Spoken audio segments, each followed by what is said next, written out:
본 내용은 투자 판단의 참고용으로만 활용해 주시고요. 모든 투자의 최종 책임은 투자자 본인에게 있다는 점, 그리고 특정 종목을 추천하는 것이 아님을 먼저 명확히 말씀드립니다. 2025년의 마지막 거래일, 모두가 한 해의 성공적인 마무리를 기대하며 샴페인을 터뜨릴 준비를 하고 있었는데 미국 증시가 갑자기 찬물을 끼얹었습니다.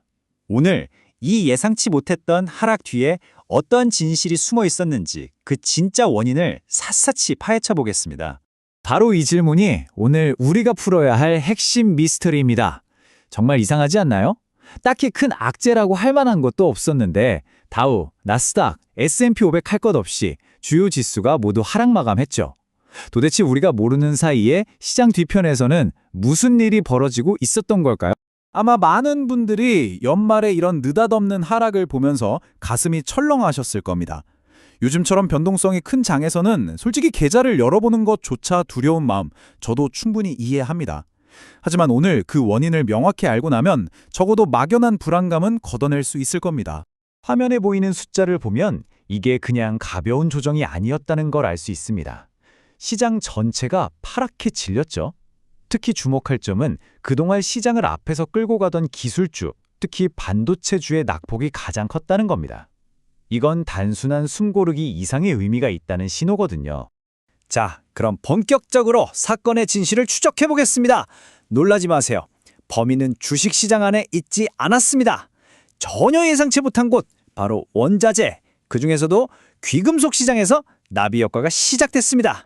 이 그래프가 모든 이야기의 시작점입니다. 정말 흥미로운 지점인데요. 2025년 한 해 동안 S&P 500 지수가 24%라는 아주 훌륭한 상승을 기록했는데 같은 기간 은과 백금 가격은 무려 170%나 폭등했습니다.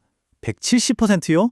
이건 건전한 상승이라고 볼 수 없죠. 누가 봐도 명백한 과열, 투기적인 버블의 신호였습니다.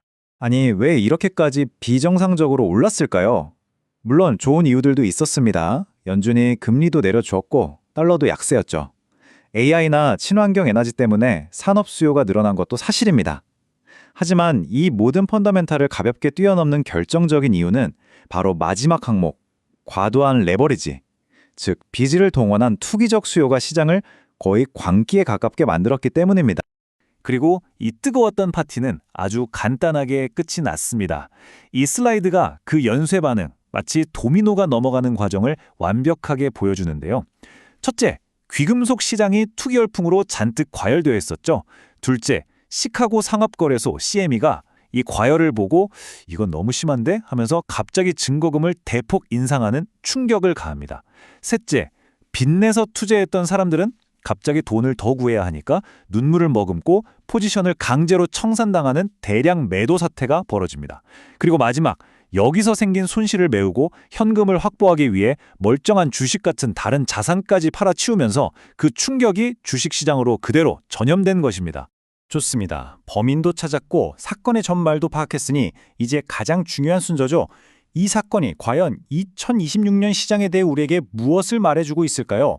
앞으로의 시장을 항해하는 데 나침반이 되어줄 세 가지 중요한 인사이트를 짚어보겠습니다. 첫 번째 인사이트는 바로 이겁니다. 이제 시장은 과거와 달리 모든 자산이 훨씬 더 촘촘하게 연결되어 있다는 사실이죠. 한쪽 구석의 작은 불씨가 이제 시장 전체를 연기로 뒤덮을 수 있다. 정말 지금 시장을 정확하게 꿰뚫는 말입니다. 귀금속 시장의 문제가 순식간에 주식시장의 위기로 번지는 걸 우리는 똑똑히 목격했습니다. 이런 현상을 더 빠르고 위험하게 만드는 주범이 바로 이 제로데이 옵션입니다. 현재 미국 주식 옵션 거래의 절반 이상이 만기가 하루도 채 남지 않은 초단타 상품인데요. 이게 뭘 의미할까요? 시장의 변동성이 극도로 커졌다는 겁니다. 기업의 본질 가치가 아니라 그날그날의 단기적인 수급 쏠림 하나만으로도 시장 전체가 순식간에 휘청거릴 수 있는 아주 위험한 구조가 된 거죠. 두 번째 인사이트는요. 시장이 이제 단순한 기대감이나 화려한 스토리가 아니라 진짜 수익, 즉 돈 버는 능력을 보여달라고 요구하기 시작했다는 점입니다. 2025년 내내 시장을 이끌었던 AI 열풍도 이제는 진짜와 가짜를 가려내는 옥석 가리기 국면에 들어섰다고 볼 수 있습니다. 이 슬라이드가 바로 그 강력한 증거입니다. 12월 31일 엔비디아가 폭증하는 중국 수요에 맞춰서 H200 칩을 추가 생산한다는 어마어마한 호재가 나왔습니다. 상식적으로는 주가가 급등해야 맞죠? 그런데 시장의 반응은 어땠나요? 필라델피아 반도체 지수는 오히려 1.2%나 하락했습니다. 아무리 좋은 소식이 나와도 일단 수익부터 챙겨보자는 시장의 거대한 차익 실현 욕구를 이기지 못한 겁니다. 마지막 세 번째 인사이트입니다. 개인 투자자와 기관 투자자 사이에 엄청난 시각 차이, 말 그대로 동상이몽이 나타나고 있다는 점입니다. 마치 서로 다른 시장을 보고 있는 것 같을 정도예요. 정말 극명한 대비를 보여주죠. 개인 투자자들은 향후 1년 동안 주가가 오를 거라고 기대하는 비율이 52%로 거의 역대 최고 수준의 낙관론에 빠져 있습니다.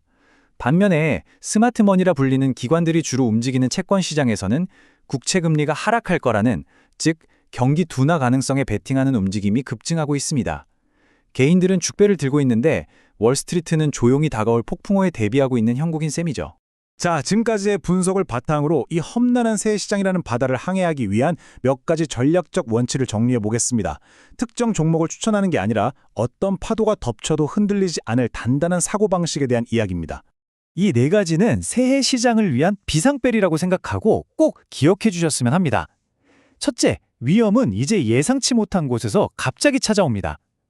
둘째, 과도한 레버리지는 결국 독이 되어 돌아옵니다. 귀금속 투기꾼들의 결말이 잊지 마세요. 셋째, 이제는 스토리가 아니라 숫자, 즉 실제 돈을 버는 기업에 집중해야 합니다. 마지막으로 가장 기본적이지만 그래서 가장 중요한 원칙, 분산 투자와 장기적인 관점을 절대로 놓치지 마시기 바랍니다. 오늘 이야기는 이 질문을 남기면서 마무리하겠습니다. 과연 2026년 시장은 이 뜨거웠던 투기의 열풍을 잠재우고 다시 기업의 본질적인 가치를 찾아가는 건강한 모습으로 돌아갈 수 있을까요? 그 답을 함께 지켜보는 한 해가 되기를 바랍니다. 시청해 주셔서 감사합니다.